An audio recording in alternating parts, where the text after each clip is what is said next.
San Diego de Alcalá, hermano converso franciscano, 13 de noviembre.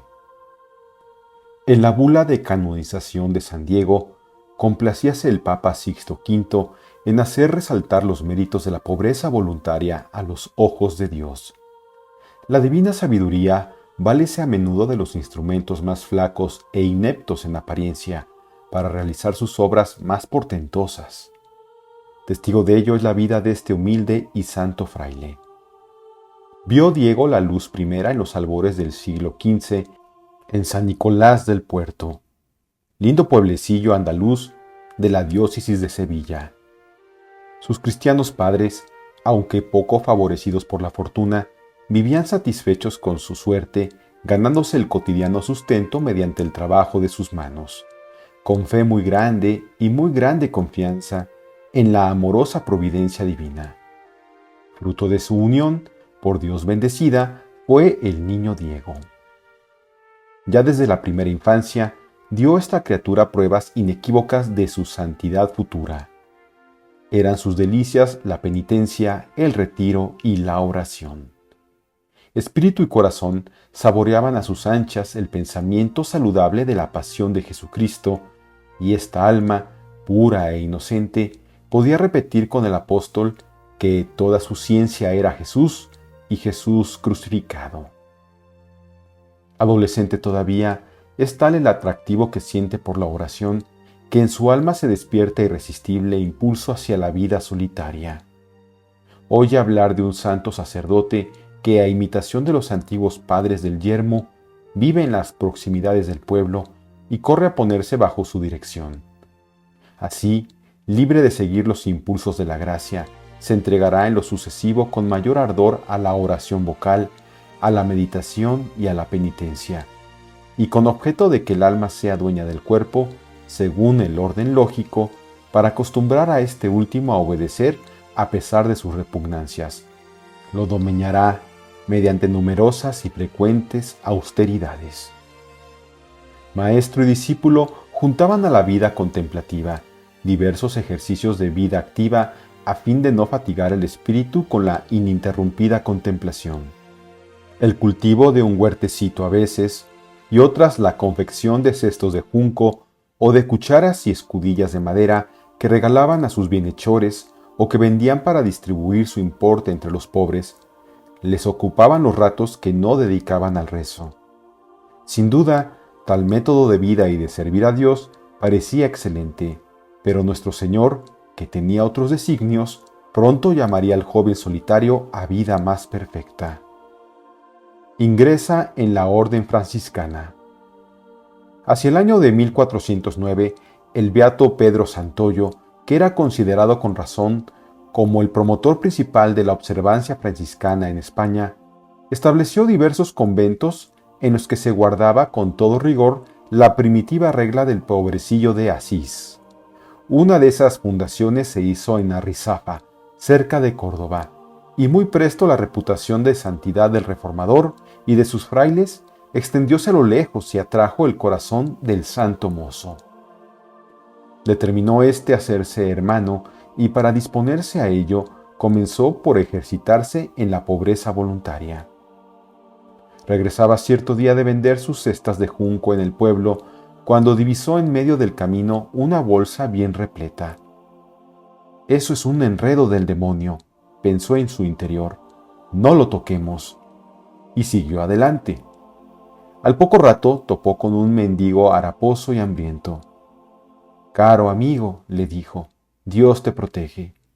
A corta distancia de aquí hallarás en el camino una bolsa bien provista de dinero, y si no puedes encontrar a su dueño, buen provecho te haga».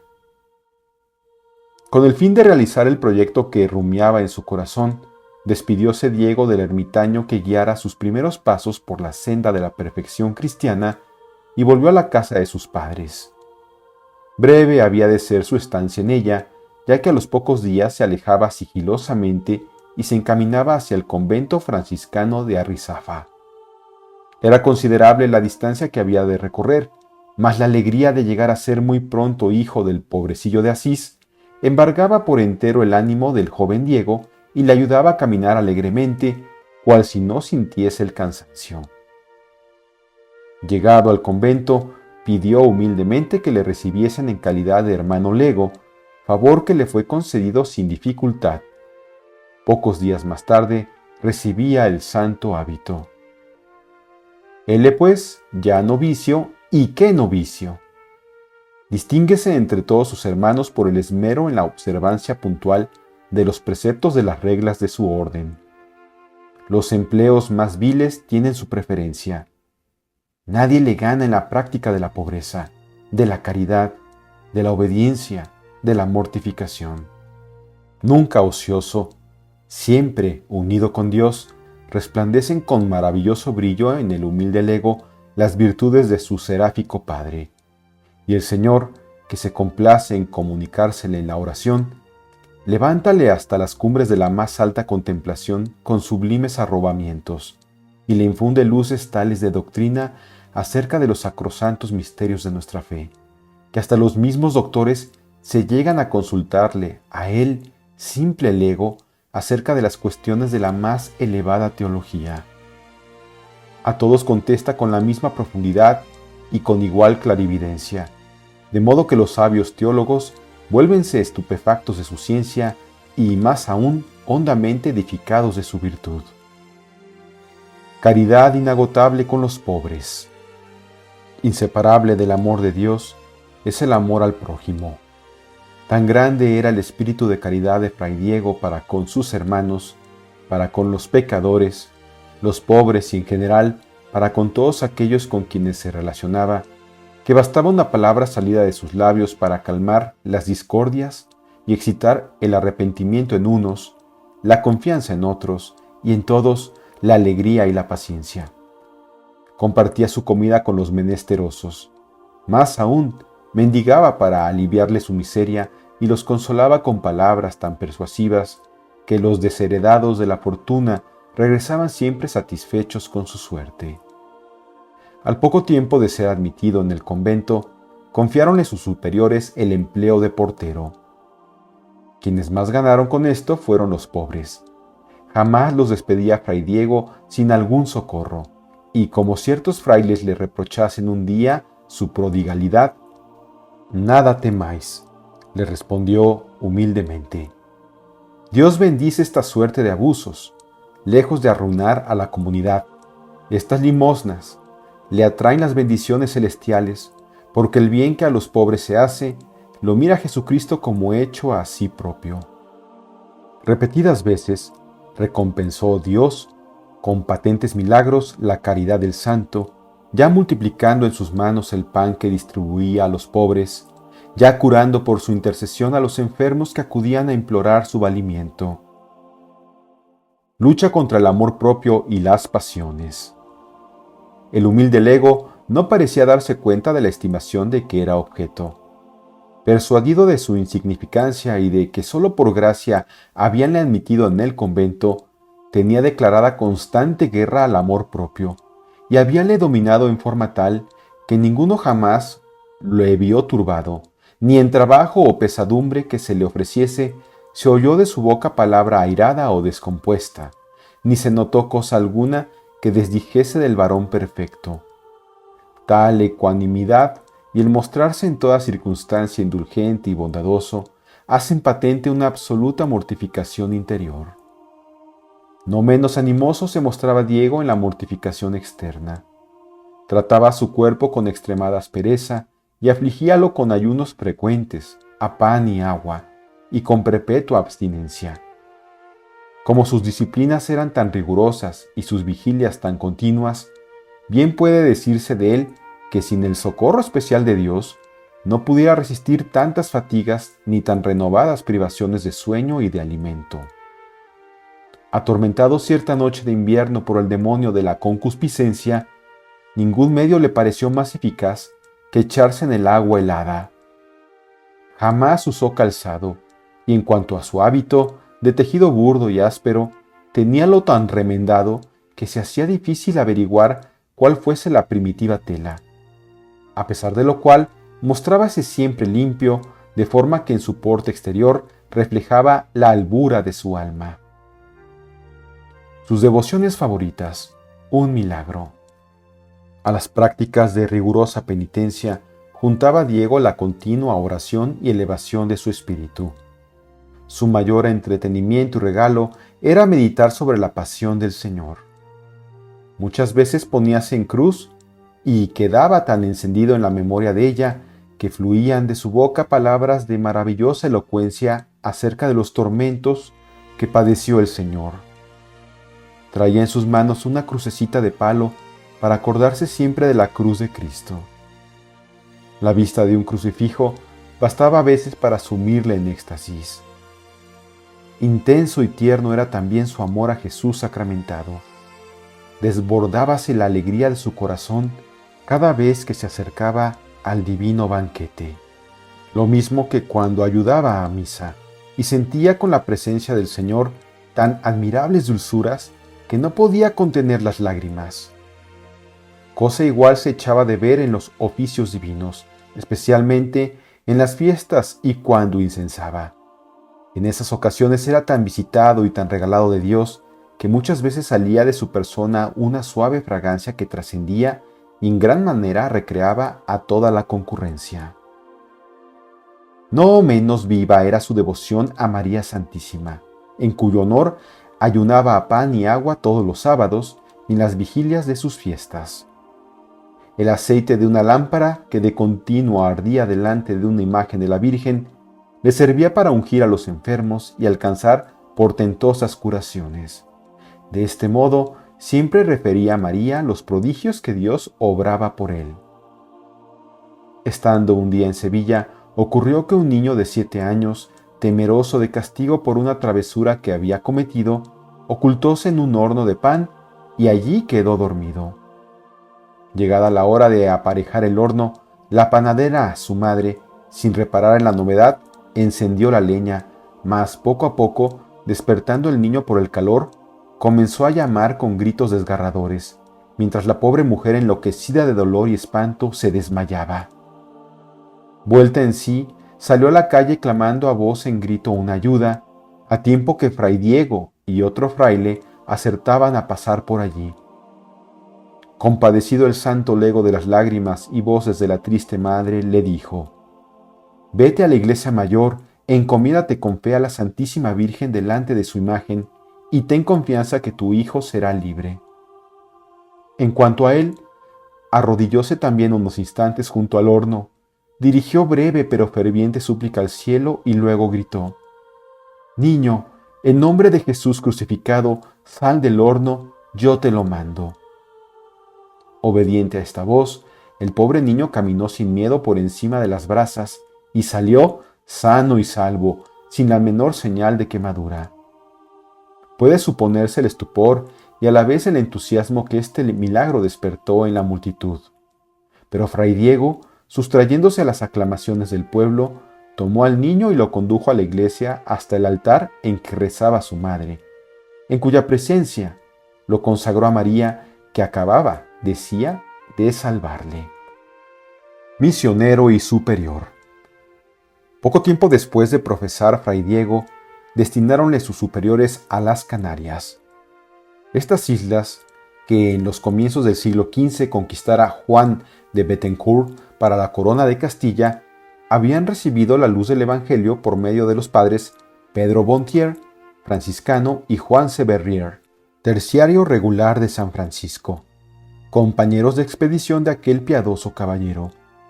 Mas como la mies era abundante, solicitaron auxilio de los frailes menores, quienes respondieron fundando un convento en Fuerteventura, con el padre Juan Besa, vicario de la misión de Canarias, como primer guardián y superior.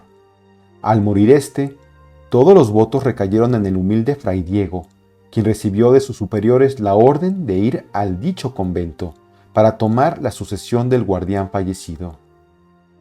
Fuerteventura se había trocado en centro de la misión. Era pues un puesto de mucha responsabilidad, pero los padres juzgaron, con razón, que la eminente santidad de Fray Diego bastaba para legitimar esta transgresión de las reglas que apartan a los hermanos conversos de toda preclasia en la orden, y que por otra parte, la ciencia infusa sustituiría en él con ventaja la ciencia adquirida que le faltase. Fue prueba durísima, pero el humilde lego rindióse al punto ante la obediencia. Alentado por la esperanza de morir mártir, preparóse desde entonces con ásperas disciplinas. Sagaz, prudente y piadoso, el nuevo guardián constituyóse en regla viviente del convento. Abrazado en celo de la salvación de las almas, comunicaba a sus hermanos su generosidad y ardor apostólico, y a imitación del buen pastor que corre en pos de las ovejas descarriadas, entraba en las chozas de los isleños para infundirles el temor y amor del Dios verdadero. Los catequizaba y preparaba a recibir el santo bautismo, y daba todos los días nuevos hijos a la Iglesia de Dios. Sin embargo, todas esas labores no saciaban su generosidad ni sus ansias de martirio, por lo cual determinó embarcar con rumbo a Gran Canaria para llevar también allí la antorcha del Evangelio, y si fuese menester, morir en la demanda. Los pobladores de esta isla, que aún por bastante tiempo habían de luchar denodadamente para defender su independencia, hallábanse sumidos en las tinieblas del paganismo. Mas Dios quería que Diego siguiese laborando en Fuerteventura y suscitó una tempestad que impidió al santo seguir adelante, por lo que hubo de regresar a puerto. Regreso a España, el jubileo de 1450. Después de 4 años transcurridos en esas rudas labores de apostolado, Fray Diego regresó a España y tras de una corta estancia en el convento de Nuestra Señora de Loreto, a poco más de 3 leguas de Sevilla, salió con otro religioso para Sanlúcar de Barrameda. Áspero y largo era el camino, y habiéndoseles acabado las provisiones, el compañero, agotado por la fatiga y el hambre, se sentía desfallecer. «¡Ánimo!», le dice Fray Diego, «acudamos a Dios con fe, que Él cuidará de nosotros». Y en efecto, después de una ferviente plegaria, he aquí que a la sombra de un árbol encuentran envuelto en una servilleta de inmaculada blancura pan, vino, pescado y una naranja. «Bendigamos al Señor», exclama el santo, «pues nos envía con qué restaurar nuestras fuerzas». Era el año de 1450 y Roma celebraba el gran jubileo y a la vez la canonización de San Bernardino de Siena, 24 de mayo. San Juan de Capistrano, vicario general de la provincia cismontana, había convocado a los observantes de las 2 ramas. Acudieron más de 3.800 frailes, entre ellos nuestro santo, que acompañaba a Fray Jacobo de la Marca. Debido tal vez a la aglomeración de las gentes durante el jubileo, declaróse una epidemia en la ciudad eterna. Muchos de los religiosos experimentaron el contagio y hubo que habilitar para enfermería el vasto convento de Ara Cheli.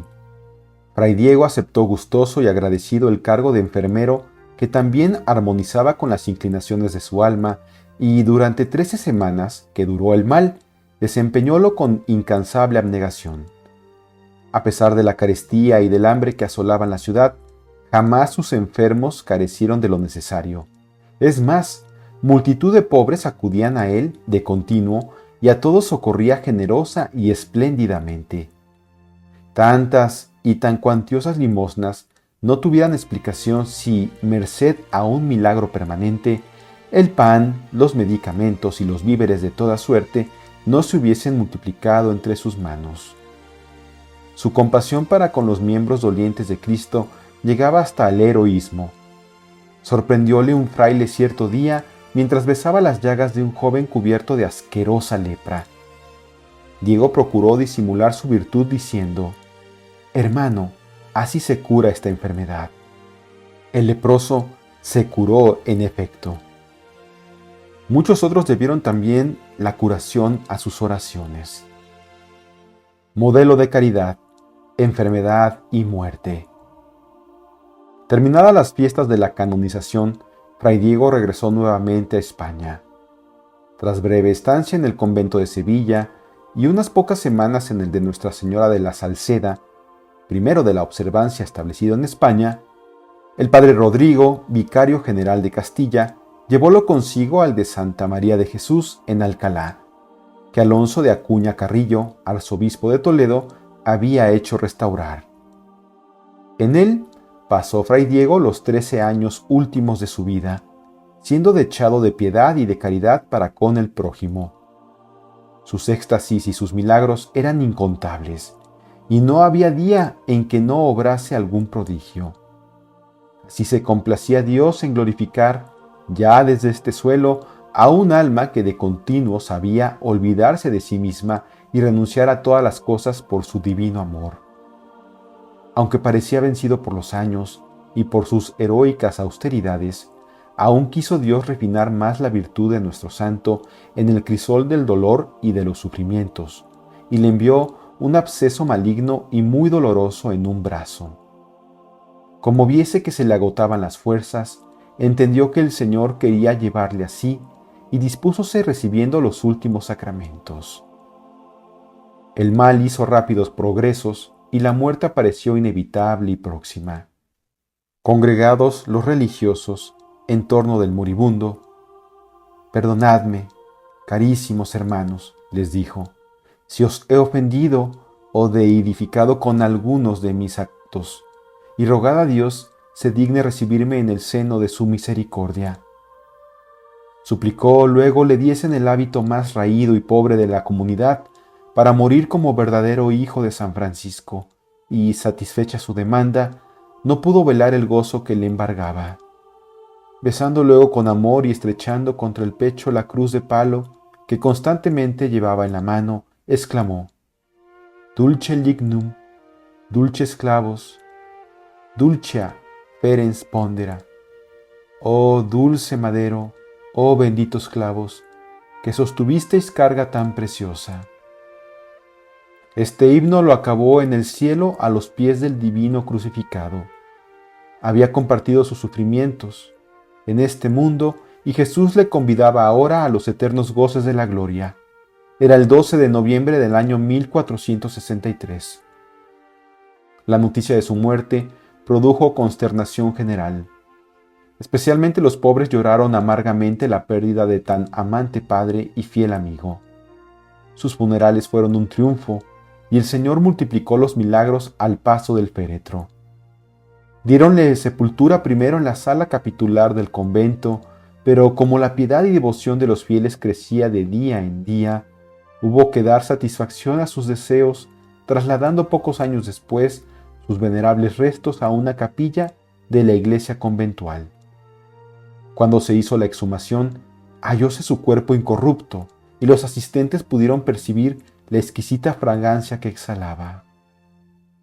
Los prodigios que se obraron sobre su sepulcro son incontables. El mismo príncipe don Carlos, hijo de Felipe II, viéndose en trance de muerte a consecuencia de una gravísima herida que se produjo al caer por las escaleras del Palacio Arzobispal de Alcalá, debió su curación instantánea a Fray Diego, de quien le dieron a venerar las reliquias. El rey, agradecido al santo por este favor insigne, solicitó del romano pontífice aprobase la introducción de su causa de canonización. Sixto V respondió a esos deseos e inscribió a San Diego en el catálogo de los santos el 2 de junio de 1588. Inocencio XI fijó su fiesta en el 13 de noviembre, como actualmente se celebra.